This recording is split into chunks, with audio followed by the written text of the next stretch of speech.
मंगलाचरण करेंगे। ओम नमः सिद्धेभ्य। जय श्री ओम नमः सिद्धेभ्य। जय श्री ओम नमः सिद्धेभ्य। मंगलम भगवान वीरो मंगलम गौतमो गणी मंगलम कुंद कुंदाद्यो जैन धर्मोस्तु मंगलम। सर्वमंगल मांगल्यम सर्व कल्याण कारकम प्रधानम सर्वधर्माणां जैनम जयतु शासनम। जैनम जयतु शासनम। जैनम जयतु शासनम। तो हमारा दश लक्षण पर्व के उपलक्ष्य में दश लक्षण पूजन का अर्थ का भाव चल रहा था। तो आज अपन इसको समापन करते हैं। दो दो इसके पार्ट हम लोगों ने कल और परसों में किए। आज इसका अंतिम भाग अपन पढ़ेंगे। तो वास्तव में तो ये जो पूजन है ये संपूर्ण रूप से शास्त्र ही है, जिसमें चरणान योग का तो जल जगह जगह उस विशेष रूप से वर्णन है ही, और उसमें गौण रूप से निश्चय धर्म की चर्चा भी की गई है। तो कल तुमने संयम के बारे में पढ़ा था, वहां से अपन फिर से शुरू करेंगे। संयम के बाद में तप आएगा। तो संयम की थोड़ी सी मैं व्याख्या करके तप के बारे में बताऊंगा। कल अपन ने संयम के बारे में पढ़ा था ये। उत्तम संयम गहु मन मेरे भव भव के भाजे अघ तेरे। सुरग नरक पशु गति में नाही आलस्य हरन करन सुख ठाही। है ना, आलस्य को दूर करने के लिए और सुख की प्राप्ति के लिए ऐसा संयम ग्रहण करो जो स्वर्ग नरक और पशु गति में नहीं है। ताहि पृथ्वी जल आग मारुत रूख त्रस करुणा धरो। सप रसन रसना घ्राण नैना कान मन सब वश करो। है ना, जिस बिना नहीं जिन राज सीजे तूरुल्यो जग कीच में। एक घड़ी मत विसरो करो नित आओ जम मुख बीच में। तो अपन ने संयम के बारे में पढ़ा था। और संयम की जो अपन ने एक संयम और तप के बारे में कल किसी ने पूछा था, जो तप हम अभी पढ़ने वाले हैं। फिर से संयम व तप में अंतर आपके ये इसमें जैन धर्म जानिए वाली पुस्तक में पेज नंबर 40 पर दिया हुआ है। क्या दिया है मैं पढ़ के सुनाता हूँ। संयम व तप में अंतर। संयम के अंतर्गत इंद्रियों व मन पर नियंत्रण तथा क्षय काय के जीवों का रक्षण किया जाता है, जबकि तप के अंतर्गत कषायों का शमन किया जाता है, इच्छाओं का दमन किया जाता है।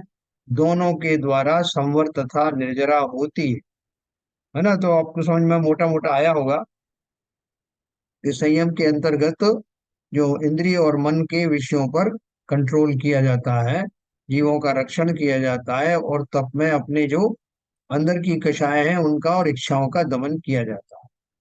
तो इसमें जो संयम कितने प्रकार के आप सब जानते ही हैं। सम्यक रूप से यम अर्थात नियंत्रण संयम है। पांच महाव्रत, पांच समितियों का पालन करना, क्रोध आदि चार कषाय नहीं करना, इंद्रियों को वश में रखना, दर्शन ज्ञान से परिपूर्ण होना संयम के सामान्य लक्षण है। वास्तव में तो संयम और तप जो है वो कनेक्टेड ही है ना। 13 प्रकार का चारित्र का पालन करना संयम है। 13 प्रकार का कौन सा है? पांच महाव्रत, पांच समिति और तीन गुप्ती। प्राणी संयम इसमें सभी जीवों इसमें की सर रक्षा संयम करना। में सर संयम में कषाय तो आ ही जाएगा, मतलब कषाय के बगैर संयम कैसे होगा? जब तक कषाय में मंदता नहीं आ रही है तभी संयम बिल्कुल हो सही कह पाएगा। रहे और तब तब में भी कषाय को का मंद होना है। हैं। हाँ, तप में जो है मुख्य रूप से जो अंतरिंग अंतरंग तप जो है उनमें मुख्य रूप से कषायों की कमियां ही होती है। और जो संयम है, संयम में जो है देखो, संयम भी कल मैंने आपको एक कैटेगरी बताई थी संयम की, कि मैंने जो है मेरे अंतरंग में जो राग द्वेष का जो परिणाम, मुझे अभी सम्यक दर्शन नहीं हुआ फॉर एग्जाम्पल, तो मैं अभी वेद विज्ञान पूर्वक जो संयम का पालन नहीं करता, लेकिन बिना सम्यक के भी जो मैं इंद्रियों आदि के विषयों पर नियंत्रण कर सकता हूँ। नियंत्रण करने जैसे मैंने उतने देर के लिए नियम लिया कि इतने इतने, तो राग द्वेष मेरे अंदर से गए नहीं है, लेकिन उनमें जो है टेम्परेरी या जितने समय का संयम मैंने धारण किया है उन पर मैंने कंट्रोल किया हुआ है। तो संयम जो है वो तत्काल प्रभाव से मेरी इच्छाओं इच्छाओं पर से एक अंकुश लगाता है। लेकिन वो जो प्रैक्टिस है कि जो राग द्वेष निकल ही जाए, वो वेद विज्ञान के बल पर सम्यक आदि के द्वारा आत्मा का चिंतन करने के बाद में वो परमानेंटली निकलना शुरू हो जाते हैं। तो इसलिए इसमें थोड़ा सा ही भेद है। संयम हम बहुत तरह से करते हैं कि भाई साहब मैंने कंट्रोल बहुत अपने आप पर संयम रखा, क्रोध तो बहुत आ रहा था लेकिन मैंने अपने आप को संयम में रखा, तो क्रोध का शायद गई नहीं थी, लेकिन मैंने उसको इसी तरह से उसको उसके ऊपर अंकुश लगाया। तो जो संयम के भाव है, संयम एक अंकुश के समान है। और जो तप है वो उसमें वास्तविक जो मेरे अंदर की आइस पिघलने लगती है। मेरा जो राग द्वेष का जो बैकग्राउंड है और जिस बैकग्राउंड से वो बना है वो बैकग्राउंड भी पिघलने लगता है। जब वेद विज्ञान का चिंतन करूंगा, शरीर ही मेरा नहीं है, तो बाकी सबने कुछ कहा है तो उसके उससे मुझे ज्यादा प्रभावित होने की आवश्यकता नहीं है। वो बेसिक जब चीज हमारे अंदर आती है, संयम का अभ्यास करते करते, तब जो है वो पुष्ट होता ही होता है। तो इसलिए ये दोनों की जोड़ी ही है। तो संयम अपन ने पढ़ा था कितना, आ, ये प्राणी संयम और इंद्रिय संयम। सभी जीवों स्थावर व त्रिश की रक्षा करना प्राणी संयम है। पांचों इंद्रियों और मन को वश में करना इंद्रिय संयम है। संयम के भेद पांच पढ़े थे: सामायिक संयम, छेदोपस्थापना संयम, परिहार विशुद्धि संयम, सूक्ष्म सांप्राय संयम और यथाख्यात संयम। ये जो मैंने पांच भेद आपको संयम के बताए हैं, ये ऊपर की दशाओं में रहने वाले संयम हैं, जिन्हें उत्कृष्ट चारित्र के रूप में भी जाना जाता है। ये संयम कैसा है? वो छोटा मोटा संयम नहीं है कि जिसमें टेम्परेरी रूप से मैंने उन कषायों को रोक लिया है। ये तो संयम उस प्रकार का है कि जिसमें उस तरह के भाव ही अब नहीं होते हैं। वो संयम अब स्वतः ही प्रकट हो गया है। ये इसलिए वो ऊपर की कैटेगरी के ये पांच संयम। फिर हमने संयम के उपरोक्त पांच अतिरिक्त भेद हमने पढ़े थे। इसके बाद तप के भेद भी हम पढ़ेंगे आज, तप कितने प्रकार के होते हैं और तप का अर्थ क्या है ना? मेरे को तप का क्या इसमें दिया है।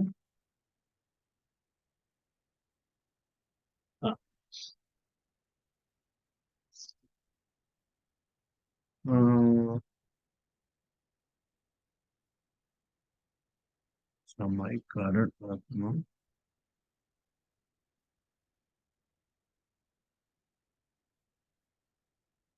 5 अंतरंग तप और 5 बाह्य तप है ना, ये अपन इनके बारे में भी पढ़ेंगे बात। तो यहाँ था: तप चाहे सुर राय, कर्म शिखर को वज्र है, द्वादश विधि सुखदाय, क्यों न करे निज सकति सम। तो इसमें जो कर्म है, कर्मों को खिलाने के लिए वास्तव में तप किया जाता है। जब भी अपन जो चर्चा करते हैं मुनियों की, तो मुनियों का स्वभाव या स्वरूप देख करके चिंतन करने पर यह तपस्वी शब्द जो है वो मुनि का पर्यायवाची शब्द जैसा माना जाता है। वैसे तो जो गृहस्थ हैं वो भी तप आदि करते हैं, लेकिन विशेष रूप से जो तप करने वाले हैं, ध्यान आदि तप करने वाले हैं, जो उत्कृष्ट रूप से करने वाले, वो मुनि ही होते हैं। और उस तप के द्वारा जो है उतनी उत्कृष्ट दशा को प्राप्त होते हैं जिनमें समस्त कर्मों की निर्जरा संभव है। कल प्रमाण सागर जी बता रहे थे, और ये वो क्या नाम है, सुधा सागर महाराज बता रहे थे कि ऐसे ऐसे जीव जिन्होंने उसी पर्याय में खून की नदियां बहा दी, युद्ध आदि जीते राजा थे, और उनमें कितने जीवों का संहार हुआ, लेकिन जब वो अपने आंतरिक शत्रुओं को जीतने के ऊपर तत्पर हुए, तो उन्होंने तत्क्षण वो जो राग द्वेषों का जो प्रगाढ़ रूप था उसको जीत करके और फिर से इस बात का परिचय दिया कि वो वास्तव में इस जाति के भी योद्धा हैं, जिन्होंने अपने कर्म शत्रुओं को उत्कृष्ट तप के द्वारा। तो तप में क्या किया उन्होंने? तप के द्वारा जो आंतरिक कषायें थी उनका संहार किया। और संहार जो है, देखो संयम में तो फिर भी आपको कुछ अपेक्षा से आपको प्रवृत्ति रूप संयम धारण होता है कि मुझे ये करना है, मुझे ये नहीं करना है, ऐसा भाव रूप होता है। लेकिन वो संयम धारण करते करते अभ्यास जब हो जाता है, तो वृत्तियां कैसी हो जाती हैं कि जो ध्यान जो है एक तप में आता है, उत्कृष्ट तप में आता है। तो जब वो ध्यानस्थ होते हैं तो उनको वो जो संयम के द्वारा अपनी जो निपुणता जो प्राप्त की है, राग द्वेषों पर नियंत्रण कर इसका, इंद्रिय आदि पर नियंत्रण करने की, मन की इच्छाओं पर नियंत्रण करने का, और संयम का जो उनका अभ्यास चलता है, उसके बल पर जो चिंतन उनका आता है, तो वो चिंतन कैसा सुधरा हुआ चिंतन आता है। तपस्या के माध्यम से या ध्यान की अवस्था में वो सुधरे हुए चिंतन से भेद विज्ञान पूर्वक कि समस्त और अकिंचन आदि धर्म के बल पर संसार की कोई वस्तु मेरी नहीं है, ऐसा उन्हें सोचने की आवश्यकता भी नहीं पड़ती। सहज ही उनके स्वभाव में वो घटित होने लगता है। वो मानते ही नहीं किसी चीज को कि मेरा है। तो वो हमें तो सोचना पड़ता है, कोई हमसे पूछे कि भाई ये शर्ट आपकी है कि ये किसी और की है, तो हमें सोचना पड़ता है, देखना पड़ता है। लेकिन अगर जिसने स्वभाव में ही ऐसा अपना भाव प्रकट कर लिया है, स्थिर हो गए हैं, उन्हें कुछ भी पूछो बोलते हैं मेरा है ही नहीं, स्वतः ही शब्द निकलता। तो वो जो तपस्या का जो बल है, जो ध्यान आदि तप है, ध्यान आदि में रत जो मुनिवर हैं जिनकी गुण श्रेणी निर्जरा होती है, वो उन्हीं भावों के कारण होती है जो अब प्रवृत्ति रूप ना रह करके निवृत्ति रूप हो गए। अब उन्हें कुछ धारण करने की, सोचने की जरूरत नहीं कि ये मेरे महाव्रत चल रहे हैं, मुझे इसके अंतर्गत ये करना है, मुझे इस तरह से अपनी कषायों पर नियंत्रण करना है। वो नियंत्रित हो ही जा। तो जो तपस्या है, तप शब्द जो अपन यूज करते हैं, और धर्मों में भी तप कहते हैं, उन्होंने ऐसी तपस्या की कि इंद्र के आसन कांप उठे और ये सब है। वहां तो तपस्या के अलग प्रकार बताए जाते हैं। लेकिन वास्तव में जो तपस्या है वो ऐसी है, जैसे उन्होंने लिखा ना, कर्म शैल को वज्र समाना। जो वज्र होता है ना, जिससे बड़े बड़ी चट्टाने पहाड़ टूट जाते हैं, ऐसा वो तपस्या क्या है? एकाग्रता, स्व के अंदर होने वाली परम एकाग्रता, जो निश्चय ही संयम आदि के द्वारा, अभ्यास के द्वारा उस दिशा को पहुंचे हैं। अपन तो बहुत सारे लोगों को ऐसे लोकल लोकल में भी कह देते हैं कि साहब इनकी बड़ी तपस्या है, इन्होंने माँ बाप की बड़ी सेवा की साहब, इनके स्वयं के शरीर में इतनी सारी कमियां हैं, लेकिन फिर भी ये लगे रहते हैं, कितनी तपस्या है इनकी। हम तपस्या शब्द का उपयोग किस लिए करते हैं कि मतलब उनका जो मनोयोग है, जो दृढ़ता है, उस कार्य में अपनी पूरी निपुणता और उपयोग लगा देने की जो भाव है, उसको हम तपस्या की संज्ञा देते हैं। तो वो वास्तव में तपस्या का अर्थ है भी वही, जो समस्त प्रकार के परिग्रहों आदि से छूट छूट करके, और अब उन्हें प्रवृत्तियों की आवश्यकता नहीं, जो निवृत्त हो गए हैं समस्त प्रकार के भावों से और स्व में ही स्थापित हो गए हैं, ऐसा वो उत्कृष्ट तप, अंतरंग तप जिसे कहते हैं, उसमें आता। बाह्य तप तो अपन जानते हैं, अनशन, अवमोदार्य, रस परित्याग, वृत्ति परिसंख्यान है आदि, ये सब जो है बाहर से दिखते हैं। लेकिन ये बाहर से तभी शोभित होते हैं जो अंतर अंतर में वैसे भाव आते हैं, विनय आदि जो भाव आते हैं, वो सारे भाव जब अंदर प्रकट होते हैं, तब वास्तव में वो तब का वास्तविक स्वरूप प्रकट होता है। उनका कॉम्बिनेशन होता है, बाहर में भी दिखाई देते हैं और अंतर में भी चलता है। तो देखो, ये उन्होंने बोला कि ये तप जो है वो कैसा दुर्लभ है कि जो आप बात करते हैं ना, कि वो किसी ने बोला साहब कि हम वहां से तपस्या करके देवादि चिंतन करते हैं कि हम कब मनुष्य पर्याय धारण करेंगे, और वहां तपस्या करके, मुनि बन के तपस्या करके और फिर मोक्ष को प्राप्त होंगे। तो ये प्रक्रिया पूरी जो है, उसमें जो तपस्या का जो अहम भाग है, वो तपस्या में ये सारा चीज आ जाती है। उत्तम तप सब माहि बखाना, कर्म शैल को वज्र समाना। वशो अनादि निगोद मझारा, भू विकल त्रय पशु तन धारा। है ना, अनादि काल से मैं निगोद में रहा। है ना, निगोद को हेडक्वार्टर बोलते हैं ना जीवों का। और उसमें से फिर वहां से निकल करके, वो माने पृथ्वी, पृथ्वी काय के जीव, जल काय के जीव, अग्नि काय के जीव, वायु काय के जीव और वनस्पति काय के जीव में बना। वनस्पति काय जो निगोदिया जीव होता है, वो कौन सी काय का होता है? पृथ्वी काय का होता है, जल काय का होता है, वायु काय का होता है, अग्नि काय का होता है, या वनस्पति काय का? बताइए। बोलो ललित जी। ये जो निगोदिया जीव है, वो षट काय में से कौन सी कायधारी होता है? उसका शरीर पृथ्वी काय वाला होता है, जल काय का होता है, अग्नि काय का होता है, वायु काय का होता है, या वनस्पति काय का? जिससे पता हो बताएं। ये चारों ही निगोद में ही आते हैं। निगोद वनस्पति का, वनस्पति का। क्या होता है वनस्पति, वनस्पति के दो भेद होते हैं ना, एक साधारण वनस्पति और एक प्रत्येक वनस्पति। तो जो साधारण वनस्पति, प्रत्येक वनस्पति में तो एक वनस्पति का, एक पेड़ आदि का एक ही स्वामी होता है। और साधारण वनस्पति में एक शरीर के बहुत सारे स्वामी होते हैं। जैसे आलू आदि है ना, जमीकंद जो है वो इस तरह का शरीर का निर्माण होता है। उस शरीर में ही वो सारे जीव सामूहिक रूप से उस उनका कॉमन शरीर होता है।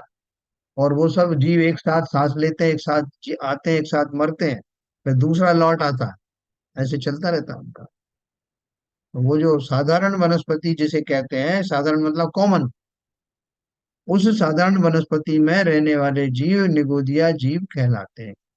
उस शरीर को निगोद शरीर कहते हैं।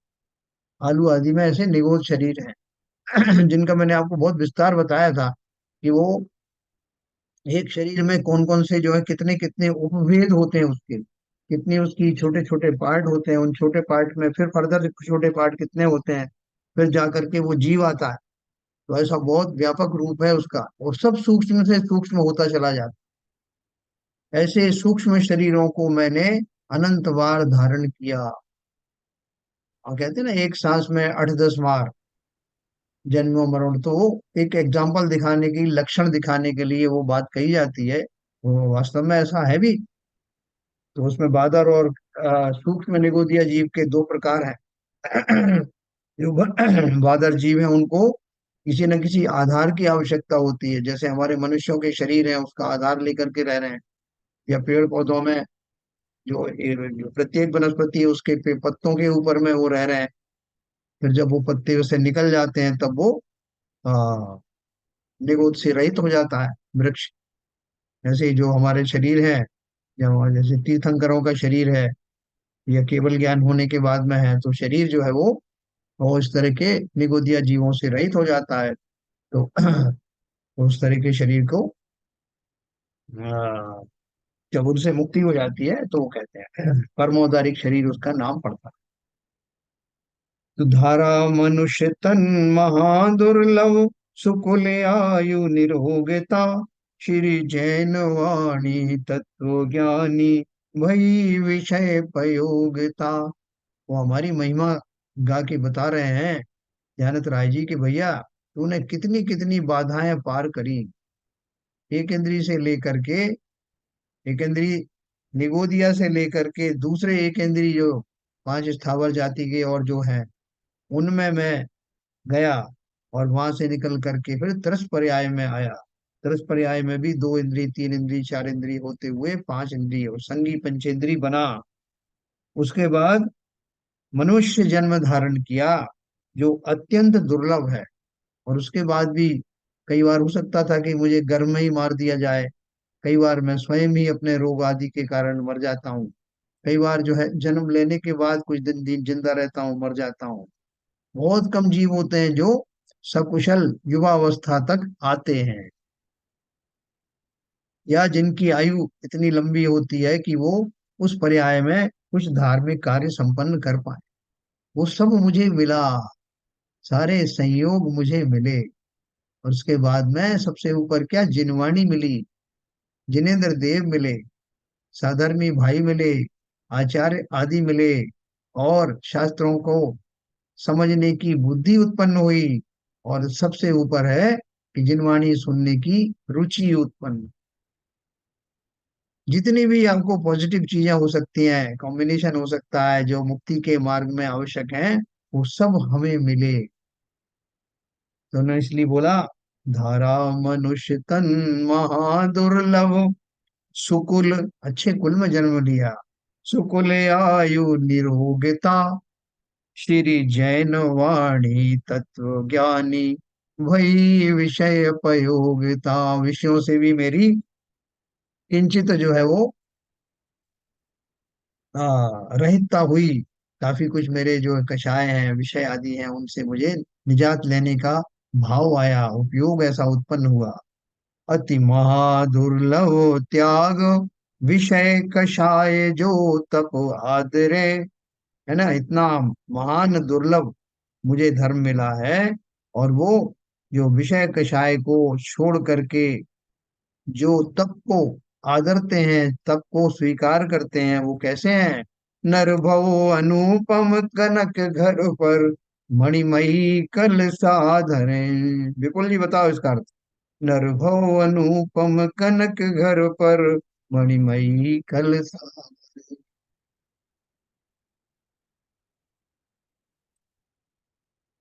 हाँ, बताएंगे विपुल जी? और कोई बताए? तप के बारे में बात चल रही ना। रुशालन जी बोलो। अति महादुर्लभ त्याग विषय कषाय जो। हाँ। नहीं मालूम है साहब। नरभव अनुपम कनक घर पर।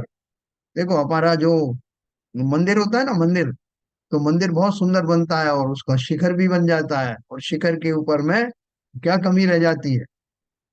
कलश। स्वर्ण का कलश, कलशारोहण हो रहा है साहब। शिखर बंद मंदिर बना है, कलशारोहण हो रहा है, तो बोले साहब कलश चढ़ जाएगा तो सोने में सुहागा लग जाए।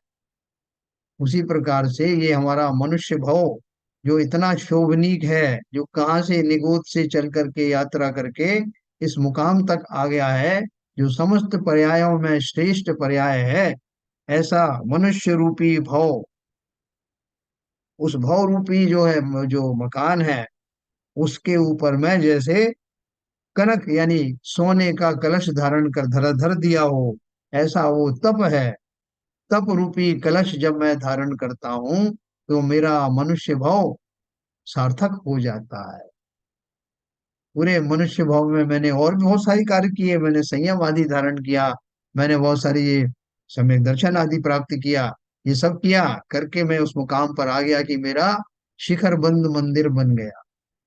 क्योंकि देह देवानल में मैं रहता हूं ना, तो ये मंदिर ही है। लेकिन इसके ऊपर जब संयम रूपी स्वर्ण का कलश आरोहण करता हूं, तब दुनिया में इसकी चकाचौंध फैल जाती है। सार्थक हो जाता है मेरा मनुष्यपना। मेरा शिखर बंद मंदिर अब कलश से भी आभूषण आभूषित हो गया, विभूषित हो गया। तो इसलिए उसकी महिमा बताने के लिए ने बोला, अति महादुर्लभ त्याग विषय कषाय जो तप आदरे। नर भव अनुपम कनक घर पर मणिमयी कलशाधर। मणियों का कलश धारण हो गया, है ना। हीरे जवाहरात से बना हुआ जड़ा हुआ कलश, अर्थात समस्त प्रकार की जो विभूतियों के से भरा हुआ वो तप रूपी कलश अब उसका मेरे शिरों के ऊपर धारण हो गया। मनुष्य भाव मेरा सफल हो। ओम ह्रीम उत्तम तपो धर्मांगाय अर्घम निर्पामिति स्वाहा। अब दान के बारे में। दान चार प्रकार चार संग को दीजिए, धन बिजुली उनहार नर भवला हो लीजिए। दान चार प्रकार का है ना। चार संग को दीजिए, दान के क्या क्या भेद है मैं आपको बताता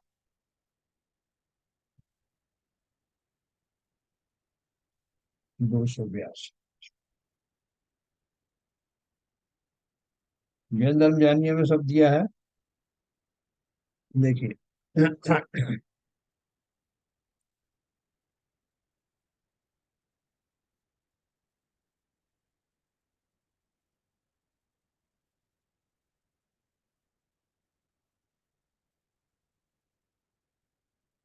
हाँ, दान में चार तरह कौन से हैं? आहार दान, औषधि दान, ज्ञान दान, और अभय दान। है ना, इसमें लिखा भी है ना। उत्तम त्याग कयो जग सारा, औषध शास्त्र अभय आहारा। देखो इनकी जो पूजन है, उसकी आपको लाइन अगर याद आ गई तो पूरे भेद भी आपको पता लग जाएगा। पहले क्या लिखा है, दान चार प्रकार चार संग को दीजिए, धन बिजली उनहार नर भव लाहो लीजिए। चार संग कौन से हैं? दान चार प्रकार, इसमें औषधि शास्त्र अभय आहार लिखा है ना। और चार संग कौन से हैं? मुनि यारिका श्रावक श्राविका।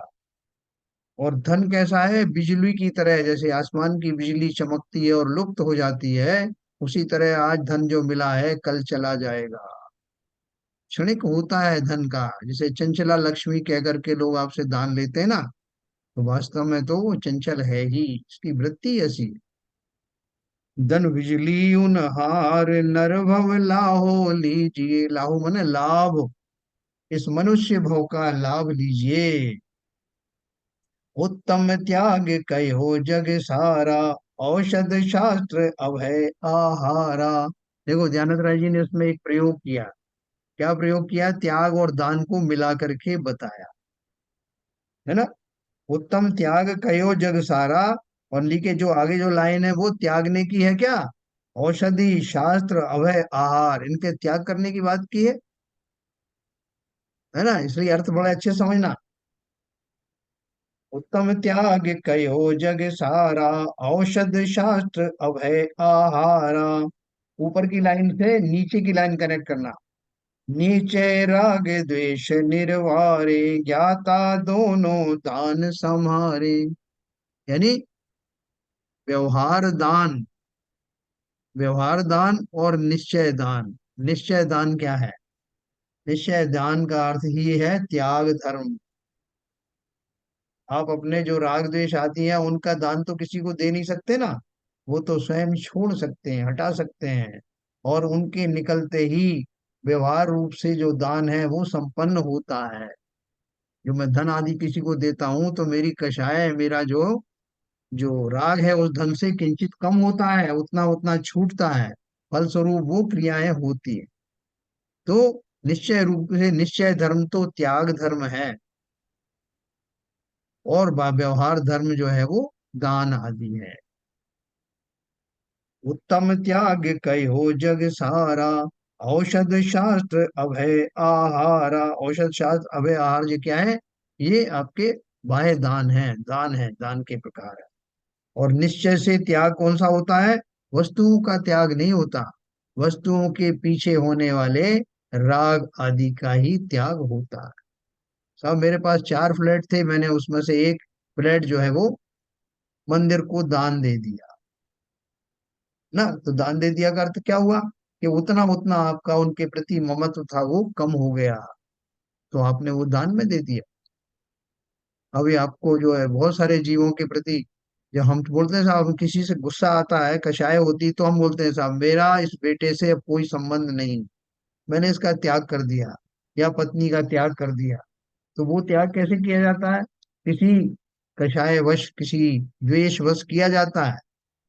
लेकिन जब जो जीव अकिंचन धर्म के धारी होते हैं, उनका कौन सा बेटा, कौन सी पत्नी, कौन सी बहन, सब कुछ नींद से उठा के भी पूछोगे तो कहेंगे भैया मेरा तो कुछ एक कण भी मेरा नहीं। तो निश्चय राग द्वेष निर्वारे, दाता दोनों दान समारे। उत्तम त्याग रूपी धर्म, जिसमें सब कुछ त्याग हो गया, है ना। वो कल उसमें आ रहा था कि कृष्ण जी ने, ये जो उनकी वैष्णवों की कहानी है, कृष्ण जी से किसी ने कहा कि अर्जुन भी दान देता है और कर्ण भी दान देता है, दोनों के दानों में क्या अंतर है? तो उन्होंने बोला कि एक स्वर्ण का एक पहाड़ था, पहले अर्जुन को दिया। अर्जुन से कहा कि अर्जुन इसको तुम चाहो जैसा दान आदि दे सकते हो। तो अर्जुन ने अपने आदमी लगा दिए, मजदूर लगा दिए, और लोगों को आमंत्रण दिया कि सब लोग आइए, और मैं सबको इसमें से टुकड़े टुकड़े निकाल निकाल के स्वर्ण के टुकड़े दूंगा। उन्होंने बहुत बड़ा उसका उसको प्लानिंग किया, बहुत व्यवस्थाएं की, बहुत सारे लोग खड़े किए, खुद भी उसका सुपरविजन किया, और वो उसमें लग गए। उसके बाद में बहुत महीनों लग गए उसको करने में कार्य, फिर भी कुछ ना कुछ उनको टेंशन बनी रही। फिर उन्होंने कर्ण को कहा कि कर्ण ये जो पहाड़ है ये स्वर्ण का, ये तुम्हारा है, इसको तुम अपनी इच्छा से गरीबों को दे सकते हो, नगरवासियों को दे सकते हो, जैसे तुम चाहो। कर्ण को बहुत प्रैक्टिस थी। उन्होंने पूरे नगर में एक जो डिंडोरा पिटवा दिया कि भैया ये पहाड़ खड़ा हुआ है, जिसको जितनी आवश्यकता हो इसमें से ले जाए। तो कृष्ण जी ने समझाया कि इनको कोई विकल्प नहीं है कि इसमें से इतना बचा लूं, इसको कम दे दूं, उसको ज्यादा दे दूं, उसकी पूरी प्रैक्टिस व्यवस्था कुछ नहीं। जिसको जो चाहिए वो ले जाओ भाई। क्यों? क्योंकि मेरा है ही क्या, मैं कौन होता हूँ देने वाला। सब प्राकृतिक चीजें हैं, प्रकृति की संपदाएं हैं, मेरा क्या है। ऐसा जिसे भाव आने लगे उसका त्याग ही उत्तम त्याग होता है। और राग द्वेष आदि का त्याग जो है किसी और को तो दिया नहीं जा सकता, इसलिए दान की कैटेगरी में तो वो आता नहीं है ना। दान किसका दिया जाता है? जो देने वाले लेने वाले दोनों को ही इष्ट प्रतीत होता है, और जो देने वाली जो वस्तु है वो उपयोगी होना चाहिए। तो उसमें तो एक देने वाला चाहिए, एक लेने वाला चाहिए, और एक वस्तु चाहिए। जबकि त्याग में क्या चाहिए? जो कुछ भी है वो कुछ भी मेरा नहीं है, तो कुछ आवश्यकता ही नहीं है। ये मकान मेरा है, वो मकान मेरा है, इसने मैंने ये मकान निकाल दिया, तो क्या निकाल दिया? तुमने मकान को निकाला है, मकान ने तुम्हें निकाल दिया? मकान वैसा ही बना हुआ है, खाली मैंने अपने भावों से उसके प्रति होने वाली मान्यता को हटा दिया। कुछ नहीं हटाया। जब मैंने 2 मकान छोड़ दिए, मैंने इतना पैसा छोड़ा, कुछ क्या छोड़ा था? सब यही संसार का था। इस धरा का इस धरा पर सब धरा रह जाएगा। तो हमने क्या त्याग किया? हमने उन भावों को, वो अपनत्व का जो भाव था, मेरे पने का जो भाव था, उसका ही त्याग किया। उसी को राग आदि कहते हैं। तो इसलिए बोल रहे हैं कि हम अपनी इस मनुष्य पर्याय में दोनों तरह का दान संभाले हैं, निश्चय दान और व्यवहार दान। व्यवहार दान से तो हम परिचित हैं ही। निश्चय दान का अर्थ हो गया कि त्याग रूपी त्याग धर्म, मुझे स्वयं को उस उत्तम लाभ को प्रदान करना है जो त्याग के बाद ही आता है। संसार की कोई वस्तु मेरी नहीं, ऐसा भाव रख करके जो त्याग किया जाता है, वो राग द्वेष का त्याग अल्टीमेटली होता है। दोनों सम्हारे कूप जल सम, दरब घर में पर नया। कुएं में जैसा जल होता है, ऐसे ठूस ठूस के मैंने परिग्रह इकट्ठा किया। निज हाथ दीजे साथ लीजे, खाए खोया बह गया। है ना, अपने हाथ से दान देना। मरने के बाद किसने देखा है कि भैया क्या बात कर रहे हो, मेरे 2-3 बेटे हैं, सबको कह के जाऊंगा, लिख के जाऊंगा, फला फला तीर्थ में इतने रुपए भेज देना, इनको ये दान दे देना, ये सब लिख के जाऊंगा साहब। लेकिन जब तक मेरी सांस चल रही है तब तक मैं कुछ कहने वाला नहीं हूँ। क्यों नहीं कहने वाले? और क्या पता साहब कब मुझे काम में आ जाए, या मेरे बच्चों के काम में जाए। इसलिए आखिरी समय में बोलूंगा, जब मुझसे बोलते ही नहीं बनेगा। हाँ, तो इसलिए क्या कहा? दीजे हाथ दीजे साथ लीजे, खाए खोया बह गया। अपने हाथों से, अपने भावों से, जब तक मैं पूर्ण होश हवास में हूं, तब तक दोनों प्रकार के दान, या त्याग और दान दोनों कर लेना। फिर साहब आप ये छोड़ दो, सब आप समस्त चारों तरह के आहार छोड़ दो, समस्त जितना भी आपका जो वैभव है उसको छोड़ दो। मरने की आखिरी क्षण तक भी छूटता नहीं, इतना उससे मेरा ममत्व है। राग द्वेष तो वो छूटता ही नहीं, उसी के परिणाम स्वरूप वस्तुएं भी नहीं छूटती। लेकिन सब यहाँ छूट जाएगा, थोड़ी ही देर में मेरी आंखें बंद होने वाली हैं, ये भाव अंत तक भी नहीं आता। और बोलते हैं निज हाथ दीजिए साथ लीजिए। साथ क्या ले जाओगे? धन आदि तो नहीं ले जा सकते, लेकिन उनको छोड़ने का जो भाव है, उनके परिणाम स्वरूप जो पुण्य आदि सातिशय पुण्य का अर्जन होता है, वो अवश्य ही ले जाया जा सकता है। धनि साधु शास्त्र अभय दिवैया, त्याग राग विरोध को। हाँ, ऊपर की लाइन में एक बात रह गई।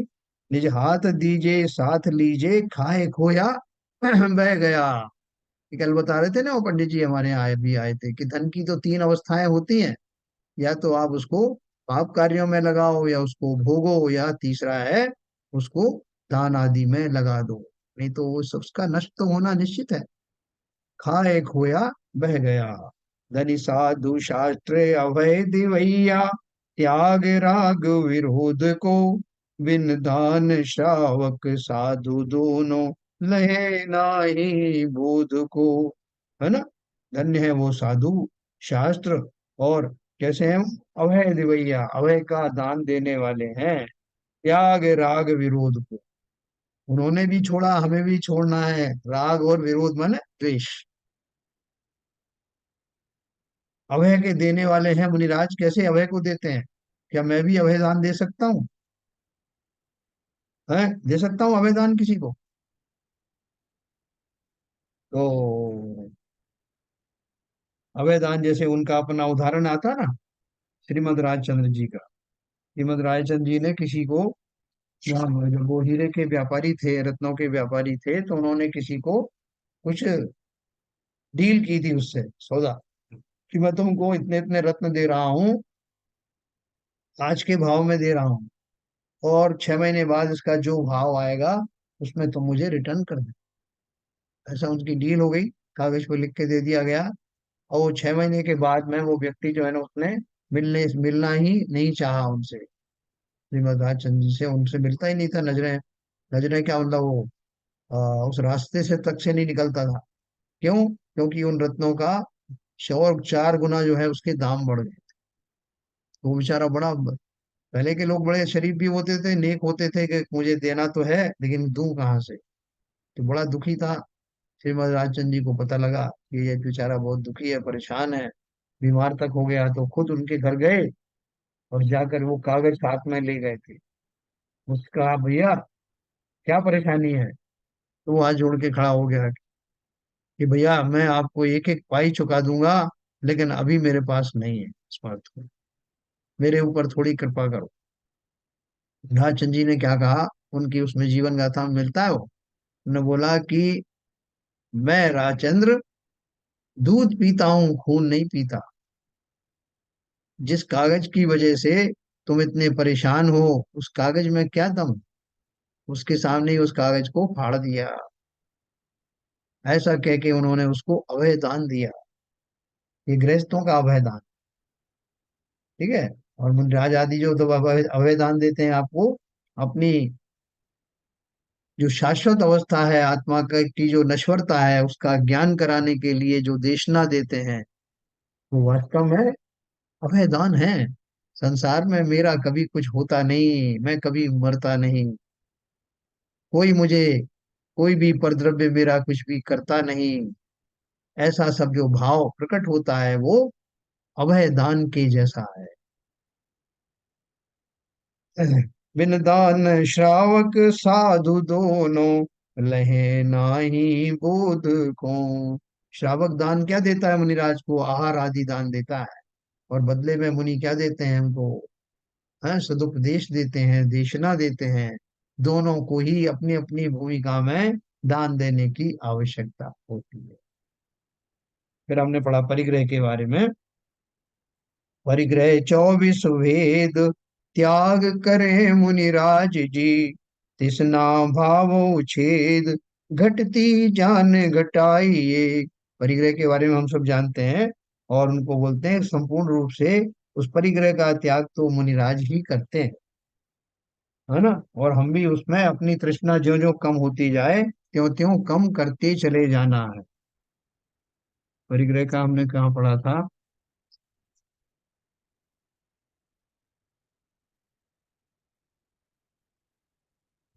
हम्म,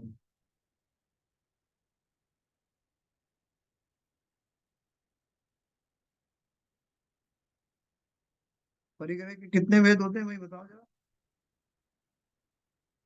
24। परिग्रह 24 वेद, कौन कौन से हैं?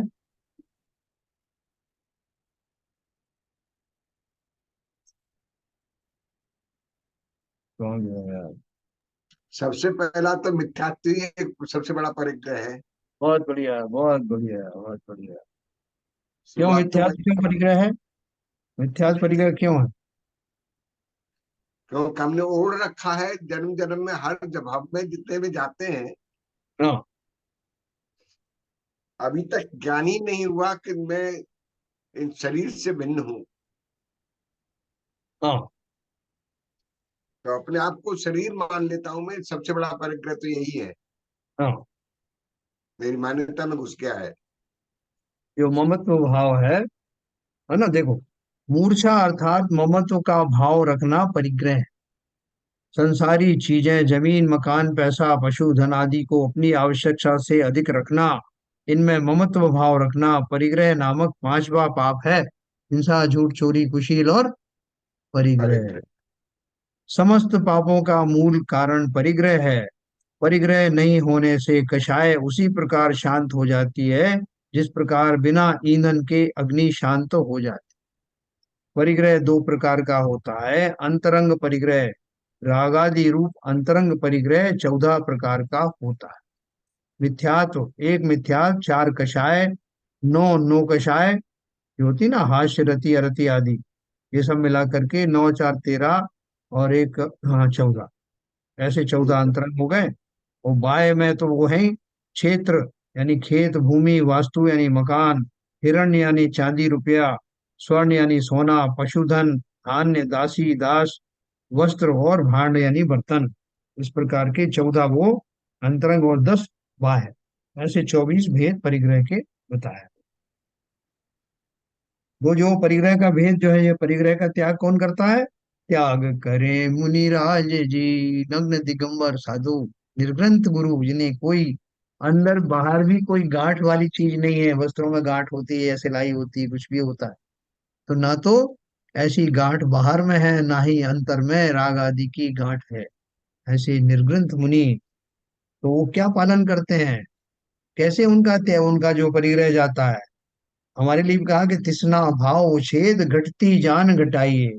ज्यो ज्यो संभवता संभावना बढ़े, हमें अपनी जो परिग्रह की आकांक्षाओं को घटाते चले जाना चाहिए। उत्तम या किंचन गुण जानो, परिग्रह चिंता दुख ही मानो। फांस तनक सी तनु में साले, चाह लंगोटी की दुख भाले। भाले न समता सुख कभी नर, बिना मुनि मुद्रा धरे। धनि नगन पर तन नगन ठाड़े, सुर असुर पाय निपणे। ऐसा है वाकिंचन धर्म है। आप देखो, आप हम धारण करके देखें थोड़ी देर के लिए। हाँ, जैसे मैंने उदाहरण दिया कि आप रेलवे स्टेशन पे बैठे हुए हैं और ट्रेन आने वाली है, और किसी के पास में 10 बैग हैं, किसी के पास में 4 बैग हैं, हमारे पास एक भी बैग नहीं। तो अब जब ट्रेन आने वाली, तो कौन ज्यादा हड़बड़ाएगा? कौन परेशान होगा ज्यादा?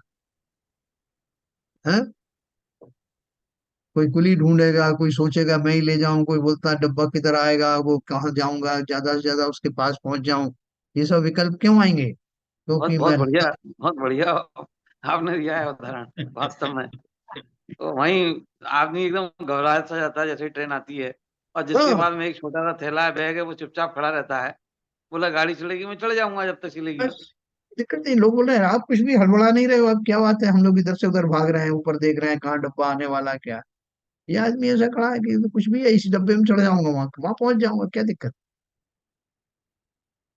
तो ये जो निर्भर होने का एक उदाहरण है, जिसका कुछ भी नहीं बोलते, अरे तुमने कुली नहीं किया, तुमने ये नहीं किया, बोले सब काय का कुली, मेरे पास है ही क्या?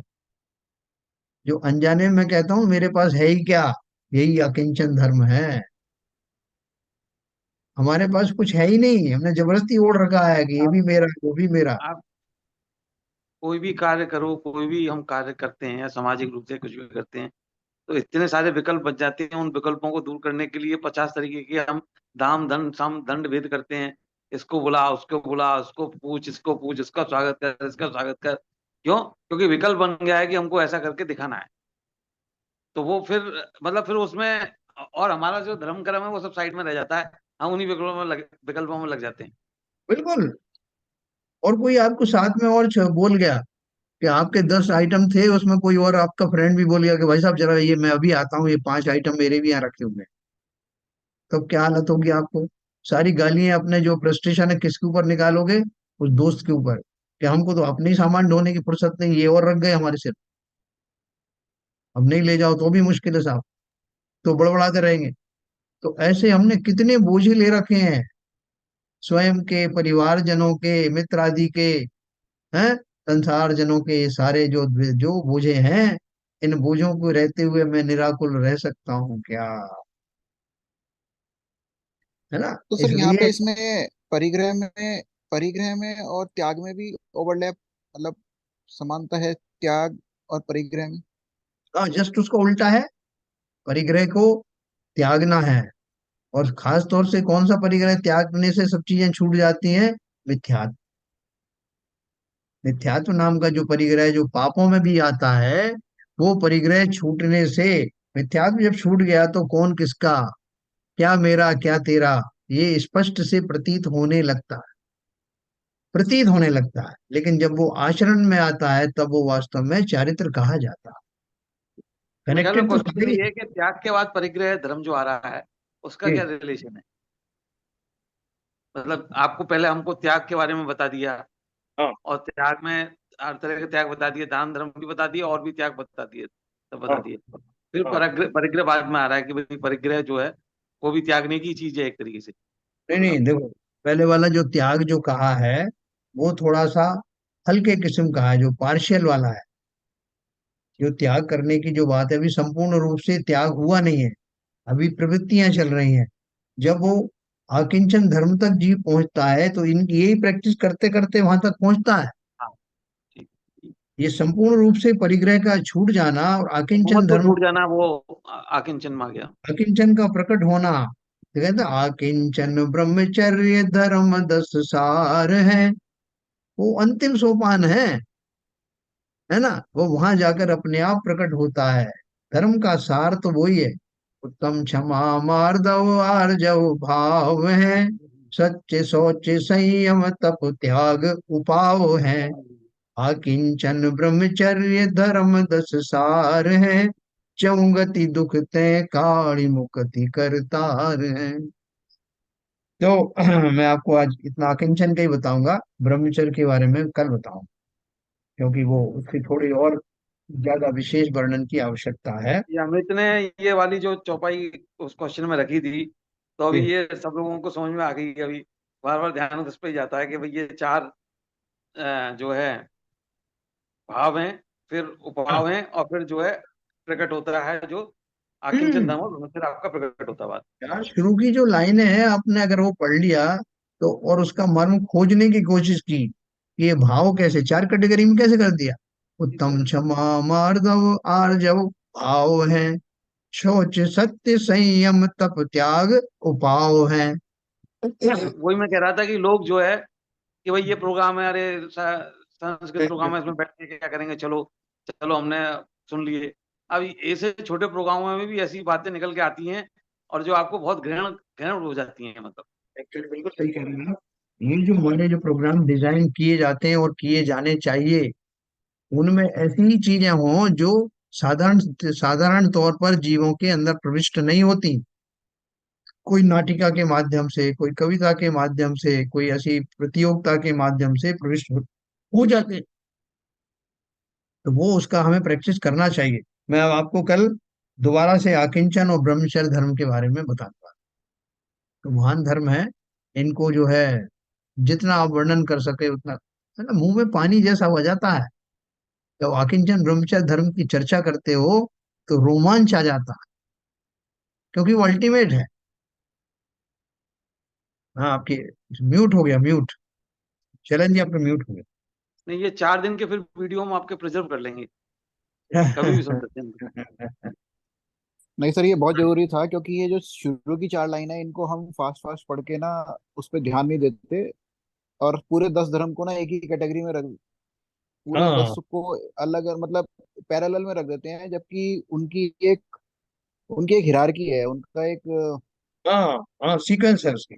सीक्वेंस है, तो वो बहुत समझना बहुत जरूरी था, बहुत अच्छा रहा। देखो, अपन उसमें बोलते ना कि जब वो डॉक्टर पूछता है कि साहब आपको, आपने बोला साहब मुझे जब डॉक्टर साहब बहुत बुखार आ रहा है, हाथ पैर टूट रहे हैं, तो वो फिर और पूछता है कि सर्दी लग के आया था बुखार?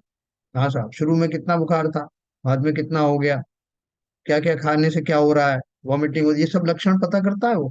और उसको मालूम है कि किस सीक्वेंस में ये लक्षण प्रकट होते हैं, जिससे कि वो आइडेंटिफाई कर पाए कि कौन सा जाति का बुखार। उसी प्रकार से ये जो 10 लक्षण हैं धर्म के, इनका प्रविष्ट इसी क्रम में होता है। मेरे अंदर में धर्म प्रकट हो गया है, ये कैसे पता लगे? तो वो लक्षण जो है उसकी जो आ, प्रखरता है, उसके बारे में हमसे चर्चा की गई है। एक बार आप इसको समझोगे ना बहुत अच्छे से, 10 लक्षण धर्म, तो निहाल हो जाओगे। जब भी वो पूजन पढ़ोगे, उस पूजन में डूब जाओगे। इतनी बढ़िया पूजन जो है आज तक किसी ने लिखी नहीं 10 लक्षण धर्म के बारे में। ये ध्यान ये जो रखना। 10 धर्म है, ये सनातन में भी ये सेम 10 धर्म है, सेम। हाँ हाँ हाँ लेकिन ये वहां लिखे हुए हैं, कोई इसकी प्रैक्टिस नहीं है, कोई इसका विधि नहीं हाँ, है, कोई एनालिसिस नहीं केवल है। कोई एनालिसिस नहीं। तो चलिए बहुत बढ़िया है। तो वो भले ही वो ले जी के बहाने से अपन ने शुरू किया, मैंने सोचा ये हमको वो बाकी समझ में तो आएगा नहीं, ये शुरुआत करते हैं। ये एक कोरोना पीरियड में भी मैंने एक या दो साल जो है ये 10 लक्षण के बारे में काफी चर्चा की थी। तो मतलब ये पूजन ही अपने आप में पूरा सार है। एक्चुअली में क्या है कि मैंने एक चीज देखी, बहुत सारे जो अपने रिटायर्ड लोग हैं, जी।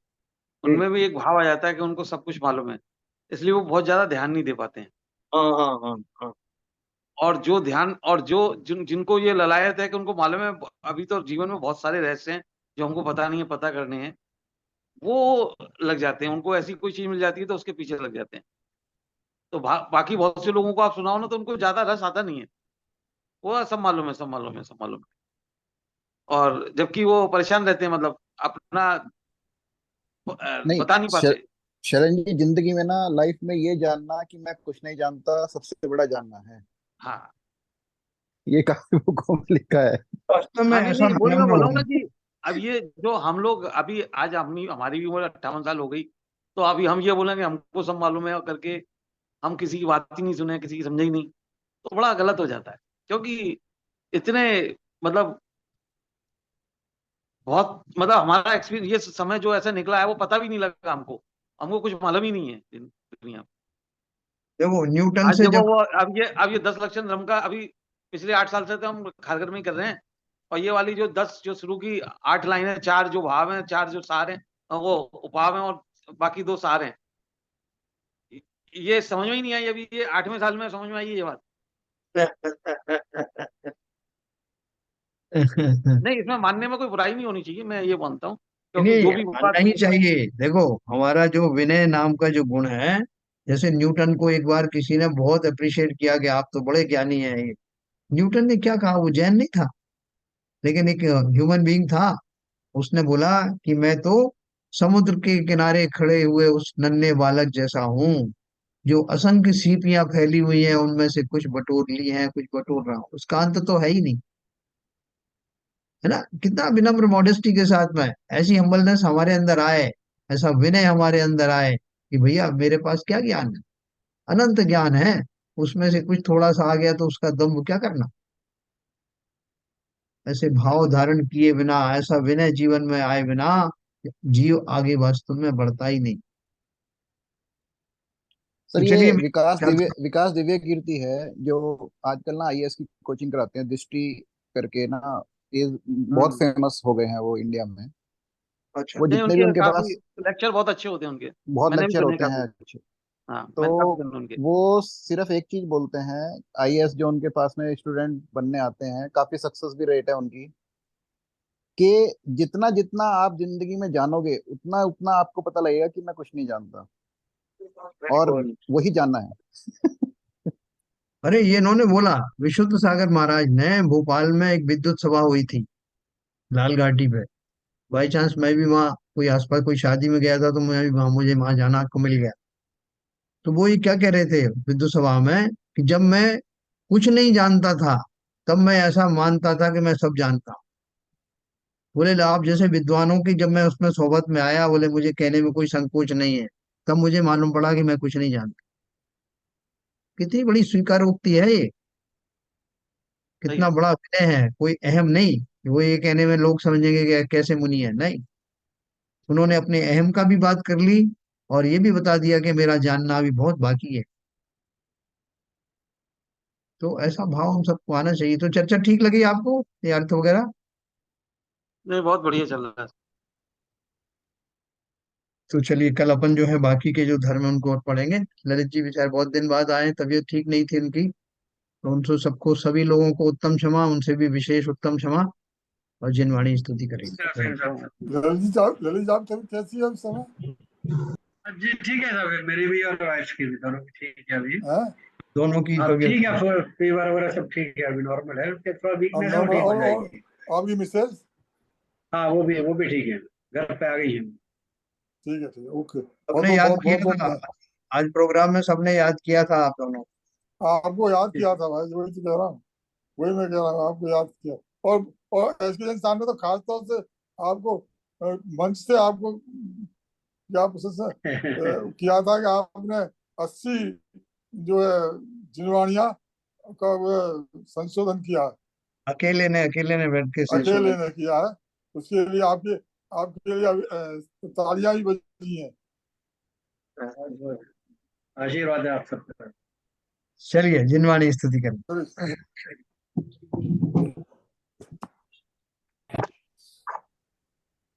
नाश वेको ज्ञान के प्रकाश वेको अपर भास वेको भानु सी बखानी है। द्रव्य जान वेको बंध वेदी भान वेको छपर की छान वेको परम प्रमाणी है। अनुभव बताए वेको जीव के जताए वेको काहू न सताए वेको भव्य और आनी है। जहाँ तहाँ तार वेको पार के उतार वेको सुख विस्तार वेको यही जिनवाणी है। हे जिनवाणी भारती तो है जपो दिन रैन, जो तेरी शरण गए सो पावे सुख चैन। या वाणी के ज्ञान से सूझे लो कालो, सो वाणी मस्तक धरो सदा देते हैं दो, सदा देते हैं दो। जिनवाणी माता की जय। हम्म। नमो नमो।